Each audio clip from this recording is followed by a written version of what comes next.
اور اگر اللہ لوگوں کو ان کے ظلم کے سبب پکڑنے لگے تو ایک جاندار کو زمین پر نہ چھوڑے، لیکن ان کو ایک وقت مقرر تک مہلت دیے جاتا ہے، پھر جب وہ وقت آ جاتا ہے تو ایک گھڑی نہ پیچھے رہ سکتے ہیں نہ آگے بڑھ سکتے ہیں، اور یہ اللہ کے لیے ایسی چیزیں تجویز کرتے ہیں جن کو خود ناپسند کرتے ہیں،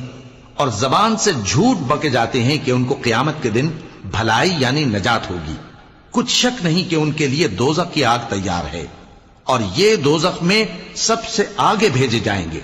اللہ کی قسم، ہم نے تم سے پہلی امتوں کی طرف بھی پیغمبر بھیجے تو شیطان نے ان کے کرتوت ان کو آراستہ کر دکھائے، تو آج بھی وہی ان کا دوست ہے اور ان کے لیے عذاب علیم ہے۔ اور ہم نے جو تم پر کتاب نازل کی ہے تو اس لیے کہ جس بات میں ان لوگوں کو اختلاف ہے تم اس کا فیصلہ کر دو، اور یہ مومنوں کے لیے ہدایت اور رحمت ہے۔ اور اللہ ہی نے آسمان سے پانی برسایا، پھر اس سے زمین کو اس کے مرنے کے بعد زندہ کیا، بے شک اس میں سننے والوں کے لیے نشانی ہے۔